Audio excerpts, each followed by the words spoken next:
Hi, my name is Chris Bayer. I have a PhD in International Development and was the lead author of the 2011 white paper projecting the costs of Dodd-Frank Section 1502. I'm also the principal investigator of this survey. Mandated disclosure of the corporate sphere first got started in 1933 with the Truth and Securities Act, and the principle that markets require adequate information has since pervaded the crafting of public policy, from Sarbanes-Oxley to the more recent Dodd-Frank Wall Street Reform and Consumer Protection Act of 2010. Unprecedented, however, was the application of public disclosure law to address a human rights issue halfway around the globe. A miscellaneous provision within Dodd-Frank targeted mineral-based markets, applying the rationale that due diligence and public disclosure might curtail revenue flowing to armed groups perpetrating conflict and atrocities in the Democratic Republic of the Congo. Therefore, as something truly new under the sun, the impact of this law merits scrutiny. By unraveling the means with which companies have sought to comply with the law and rule, along the way will also add up its total price tag. Companies may derive benchmarks, and lawmakers may discern the immediate cost and market impact. I'd be lying if I denied that one motivating factor for doing this study was to resolve that outstanding question: what is the actual cost impact? But I would also suggest there's a greater story here.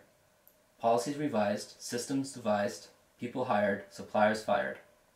How did issuers go about building their conflict mineral programs? Towards the end of the presentation, we'll also get to the issuer's good practices. The findings are thus plentiful, and your money back if there isn't also a takeaway in it for you. A variety of stakeholder groups were represented through their stakeholder forum, which was assembled for two specific purposes: to critique the questionnaire as well as help drum up participation for the study. In particular, I would like to thank Lawrence, Kirsten, Fern, Patricia, Kathleen, Michael, Jessica, and Lena, who provided much valuable input. I also tip my hat to Payson Center's co-founder, Dr. Bill Bertrand, who advised me early on. Also, I wish to thank the companies that took the time to complete the survey. The study reflects your experience, your efforts. And I'd like to make clear right off the bat that I do not condemn nor endorse this law.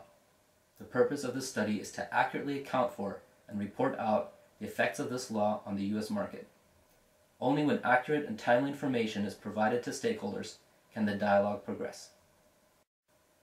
A note on methods. The study is cross-sectional in that data was collected from a representative subset between June 9 and August 19, 2014. Our survey obtained a sample of 178 companies in total. 60 issuers, 52 supplier issuers, and 38 Tier 1 suppliers participated in the study, along with 14 Tier 2 other downstream suppliers and 8 upstream companies. Grouping the 60 suppliers with the 52 supplier issuers, one obtains a number of 112 issuers, larger than the required sample size of 89, given a confidence interval of 10% at the 95 confidence level.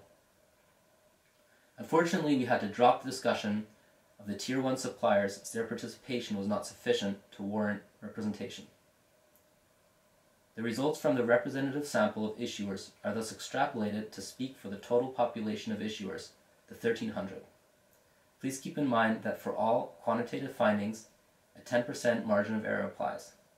And for all you quant-minded out there, whenever you see a red letter in the slide title, take note, those are cost factors.